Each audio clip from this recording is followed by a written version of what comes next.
ఈ పేషెంట్ సుధాకర్ ఒక రోజు నాకు తెలిసి 20 రోజులు అయింది హాస్పిటల్కి వచ్చి. ఈ పేషెంట్ వచ్చినప్పుడు చాలా అన్కాన్షియస్ స్టేజ్ లో వచ్చాడు. ఈయన ఇదంతా దెబ్బ తగిలించుకొని ఈ ఫేస్ అంతా పగలగొట్టించేసుకొని అన్ని ముఖంలో ఉన్న ఎముకలన్నీ ఇరగొట్టేసుకున్నాడు.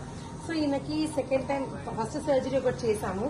ఫస్ట్ పేషెంట్ వచ్చినప్పుడు 5-6 డేస్ వెంటిలేటర్ మీద ఉన్నాడు. తర్వాత ఈయనకి ట్రెకాస్టమీ చేశాము. ట్రెకాస్టమీ చేశాక బతకాక తర్వాత ఏం చేసాం, తనకి ఫేషియల్ సర్జరీ చేశాము. 2 సిటీస్ లో చేసాం సర్జరీ. ఈయనకి లీఫోర్డ్స్ టైప్ 3 టైప్ ఆఫ్ ఇంజరీ జరిగింది. అంటే ఏమాత్రం సిఎస్ఎఫ్ బ్రెయిన్ లో ఉన్న ఫ్లూయిడ్ అంతా కూడా మనకి లీక్ అయిపోవడం లాంటివి జరుగుతూ ఉంటుంది. సో ఈయనకి కొంచెం టైం తీసుకుని బ్రెయిన్ కి ఇన్ఫెక్షన్ కాకుండా యాంటీబయాటిక్స్ అవన్నీ పెట్టి తర్వాత పేషెంట్ కి ఒక ఫస్ట్ టైం ఆపరేషన్ చేసి దవడ అంతా పగిలింది, అవన్నీ కూడా ఆపరేషన్ చేశారు. ఇప్పుడు మ్యాగ్జిల్లా, ఈ కళ్ళు, ఈ బ్రెయిన్ నేసల్ క్యావిటీ అవన్నీ కూడా నిన్ననే సర్జరీ అయింది సెకండ్ టైం. సో ఇలా ఎవ్రీ పేషెంట్ ఒక స్టోరీ ఉంటుంది. చెప్పాలంటే ఎవ్రీ పేషెంట్ ఒక గంట పడుతుంది ఒక స్టోరీ చెప్పాలంటే.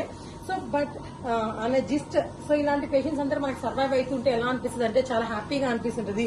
సో చనిపోవాల్సిన పేషెంట్స్ ఇలా బతుకుతున్నారంటే మనకి ఎవ్రీ టైం డాక్టర్కి ఒక హ్యాపీనెస్ ఏమిస్తుంది అంటే ఎవ్రీ పేషెంట్ మన చేతికి వచ్చిన వాళ్ళు మన వంతు హెల్ప్ చేసి పేషెంట్ బతికిడమే. సుధాకర్ బాగున్నావు కదా, బాగానే కదా, నేను మంచి తొందరగా డిశ్చార్జ్ చేస్తా. Okay, all the best, very good.